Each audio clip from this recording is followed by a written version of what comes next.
Ang laban na tumagal lamang ng 2 round ay isang malinaw na pagpapakita ng control, diskarte at bagsik ng kamao ng Pilipinong mandirigma.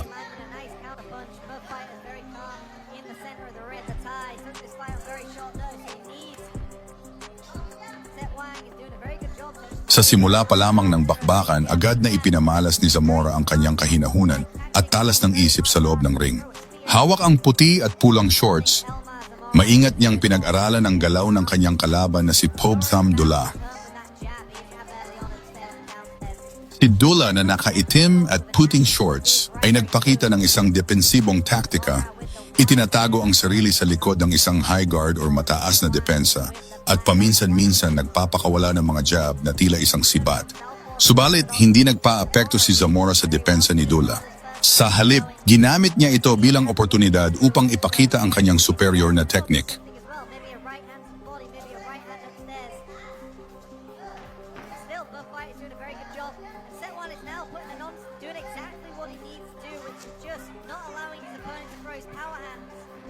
Naging epektibo ang kanyang sariling jab na tina-target pareho ang ulo at katawan ng kalabang Thai. Kitang-kita ang control ni Zamora sa laban, hindi siya nagmamadali o nagpapakawala ng mga ligaw na suntok. Sa halip, bawat galaw niya ay kalkulado.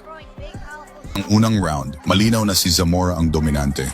Nagawa niyang magpakawala ng mga suntok mula sa iba't ibang anggulo na nagpahirap kay Dula na basahin ang kanyang susunod na atake.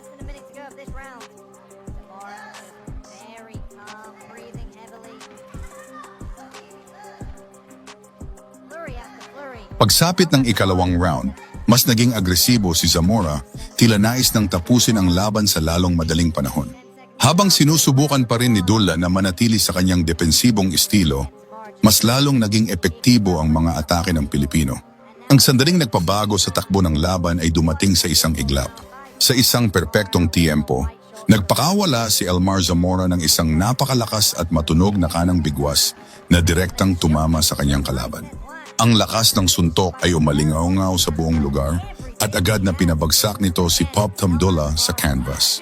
Bumagsak si Dula at halatang lubhang nasaktan. Agad na pumasok ang referee upang bilangin siya, ngunit mabilis nitong nakita na hindi na makakatayo at makakalaban pa ang Thai boxer. Maging ang mga doktor sa ringside ay agad na naghanda upang tingnan ang kanyang kalagayan. Dahil sa kalagayan ni Dula, wala nang ibang pagpipilian ng referee kundi ang itigil ang laban. Official na idineklara si Elmar Samurai Zamora bilang panalo sa pamamagitan ng technical knockout sa ikalawang round.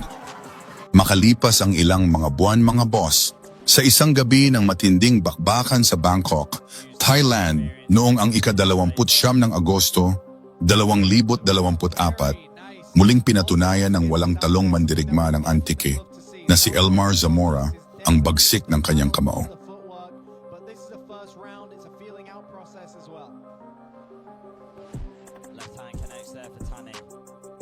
Hinarap niya ang lokal na boksingero na si Thani Narinram sa isang nakatakdang 6 na round na laban sa light flyweight division na ginanap sa Space Plus Bangkok RCA. Sa simula pa lamang ng laban, agad na ipinadama ni Zamora ang kanyang presensya. Bagamat si Narinram ay nagpakita ng tapang at sinubukang makipagsabayan, mabilis na lumabas ang pagkakaiba sa level ng dalawang boksingero.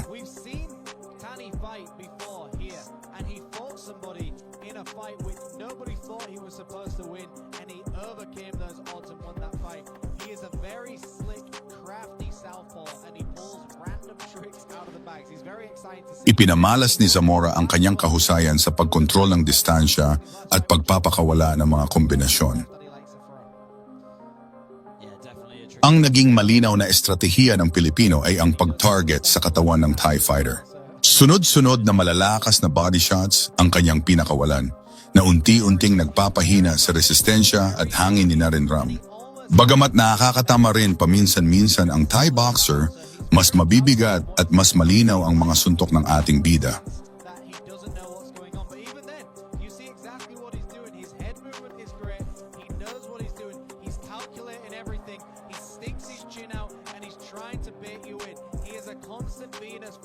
Sa pagsapit ikalawang round, hindi nagbago ang taktika ni Zamora.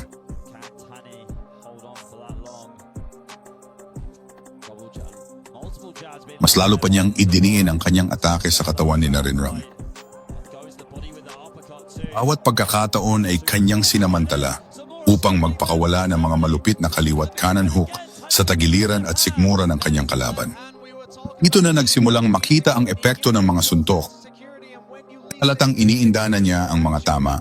Ang kanyang depensa ay nagsimulang mag-focus sa ibabang bahagi ng kanyang katawan na nagbigay naman ng oportunidad kay Zamora na umatake sa ulo.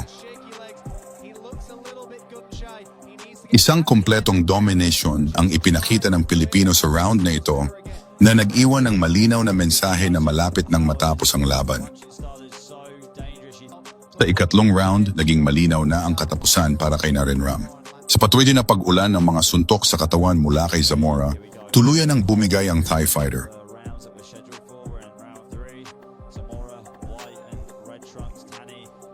Isang particular na matinding body shot ang nagpaluhod kay Narinram sa sakit. Bagamat sinubukan pa niyang tumayo at ipagpatuloy ang laban, kitang-kita na wala na siyang kakayahang depensahan ang sarili. Nang makita ng referee ang kalagayan ni Narinram at ang kawalan nito ng kakayahang lumaban pa, wala na siyang ibang pagpipilian kundi ang awatin ang laban upang maiwasan ang mas malalang pinsala. Official na idineklara si Elmar Zamora bilang panalo sa pamamagitan ng technical knockout sa ikatlong round at nagpakita na ang kanyang lakas, lalo na ang kanyang brutal body shots, ay isang seryosong banta sa sino mang makakalaban niya sa light flyweight division. Sa isang gabi na muling nagpatunay sa bagsik ng kamao ng mga Pilipinong boksingero, ipinamalas ni Elmar Zamora ng antique ang kanyang pambihirang lakas ng kanyang harapin at pabagsakin ang Thai fighter na si Wachirawit Sanpakorn. Ang kanilang laban na ginanap noong the 1st of February 2025 sa Space Plus Bangkok RCA sa Thailand ay natapos sa isang iglap, ngunit nag-iwan ito ng malinaw na mensahe sa light flyweight division. Bagamat nakatakda para sa 6 na round, ang laban ay hindi na umabot pa sa ikalawang minuto. Para sa unang round, ang dalawang boksingero ay nagsimula sa isang kalkuladong paraan. Si Zamora, suot ang kanyang puting shorts na may tatak na samurai, ay kalmadong sinukat ang kanyang kalaban. Nagpakawala siya ng mga jab upang tingnan ang depensa at reaksyon ni Sanpakorn na nagpakita rin ng pag-iingat sa simula. Ang unang minuto ng laban ay nagmistulang isang chess match kung saan parehong sinusubukan ng mga boksingero na magtatag ng kanilang distansya at ritmo. Si Zamora, na kilala sa kanyang agresibong estilo, ay nagpakita ng ibang mukha. Isang mas pasensyoso at matalinong samurai na naghihintay ng perpektong tiempo. Habang papalapit ang kalagitnaan ng unang round, nagsimulang magpakita ng senyales si Zamora na handa na siyang kumilos. Mula sa kanyang kalmadong paninindigan, bigla siyang nagpakawala ng isang kombinasyon na nagbigla kay Sanpakorn. Ang nagpabago sa lahat ay isang napakalakas at perpektong tiempo na kanang uppercut mula kay Zamora. Ang suntok ay direktang tumama sa panga ng Thai fighter na agad nagpatumba sa kanya sa lona. Halos hindi na nakita ng mga manonood ang bilis ng suntok na nagpabagsak kay Sanpakorn. Dahil sa bigat ng pagbagsak, agad na pumasok ang referee upang bilangin ang nakahandusay na si Sanpakorn. Ngunit malinaw na hindi na ito makakatayo pa.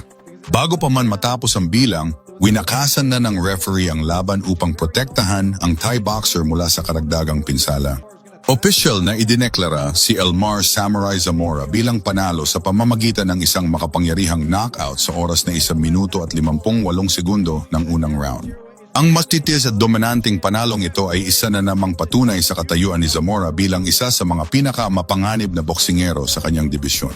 Ipinakita niya na hindi niya kailangan ng maraming oras upang tapusin ang isang laban, isang butas sa depensa at isang malakas na bigwas lamang ang kailangan ng samurai ng antique upang muling itaas ang bandila ng Pilipinas sa pandaigdigang entablado ng boxing. Sa isang gabi na muling nagpatibay sa kanyang reputasyon bilang isang kinatatakutang knockout artist, mabilis na tinapos ng pambato ng ating bida ang kanyang laban kontra sa Thai boxer na si Wisitsak Saywayo. Ang sagupaan na ginanap noong the 20th of February 2025 sa tanyag na Space Plus Bangkok RCA sa Thailand ay isang malinaw na pagpapakita ng lakas at bagsik ng Pilipinong mandirigma. Bagamat nakatakda para sa 6 na round sa ilalim ng light flyweight division, Ang laban ay hindi na kinailangan pang umabot sa huling bell. Sa pagtunog pa lamang ng unang bell, agad na ipinadama ni Elmer Zamora ang kanyang presensya. Hindi siya nag-aksaya ng panahon at agad na naging agresibo. Sinusukat ang depensa at kakayahan ng kanyang kalaban na si Wisit Saksaywayo. Ipinakita ni Zamora ang kanyang kumpiyansa sa pamamagitan ng pagpapakawala ng mga matutulis na jab at pagsubok ng mga combination upang makita ang reaction ng TIE Fighter. Si Saywayo sa kanyang bahagi ay sinubukang makipagsabayan. Nagpakawala rin siya ng ilang mga suntok, ngunit malinaw na mas kontrolado at mas may bigat ang bawat atake na nanggagaling sa samurai.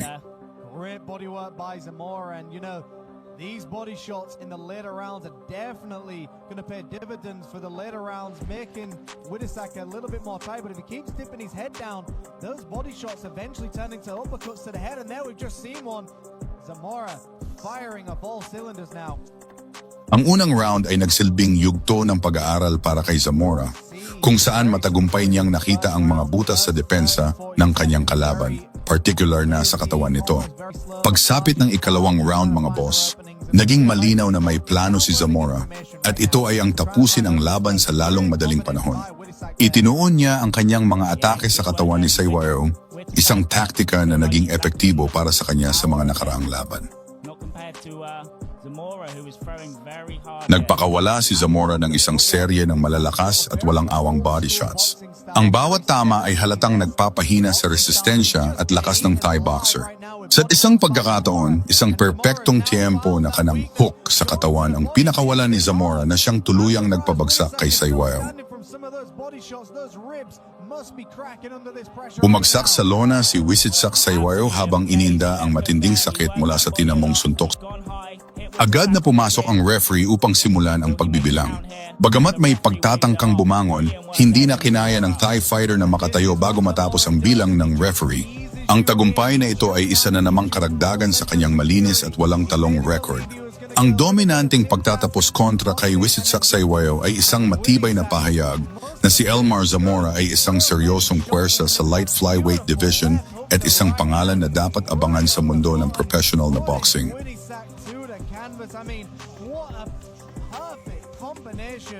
Buwan lamang ang lumipas noong ika-24 ng Nobyembre 2024 sa Space Plus Bangkok RCA sa Thailand ay isang kapanapanabik na sagupaan na nagtapos sa isang matinding knockout. Sa pagsisimula ng laban, kapwa nagpakita ng pag-iingat ang dalawang boksingero. Si Zamora na kilala sa kanyang agresibong estilo ay naging mas kalkulado. Ginamit niya ang unang round upang pag-aralan ang galaw at depensa ni Ketpiam. Nagpakawala siya ng mga jab upang sukatin ang distansya at hanapin ang mga posibleng butas sa depensa ng kalaban.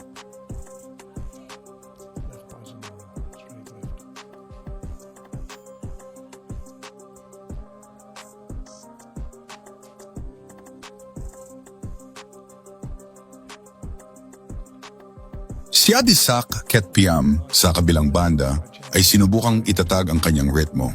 Nagpakita siya ng tapang at hindi nagpadaig sa presensya ng walang talong Pilipino. Nagkaroon ng ilang palitan ng suntok, ngunit ang unang 3 minuto ay pangunahing nagsilbing yugto ng pag-aaral para sa dalawang mandirigma na kapwa naghahanap ng tamang tiempo para sa kanilang mga atake. Pagdating ng ikalawang round, tila nahanap na ni Elmer Zamora ang kanyang oportunidad. Mas naging agresibo siya at nagsimulang magpakawala ng mas mabibigat na kombinasyon. Dinagdagan niya ang pressure at unti-unting kinulong si Ketpiam. Ang sandaling nagpabago sa takbo ng buong laban ay dumating sa isang iglap. Nagpakawala si Zamora ng isang napakalakas at matunog na kanang suntok na direktang tumama sa kanyang kalaban. Ang bagsik ng suntok ay agad na nagpabagsak kay Adisak Ketpiam sa lona.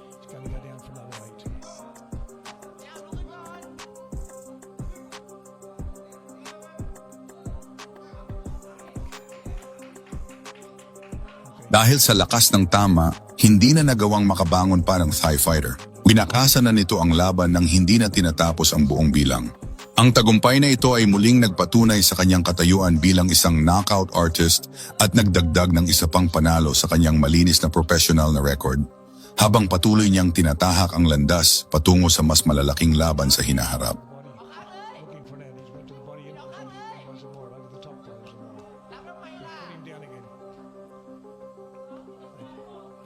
appreciate that side of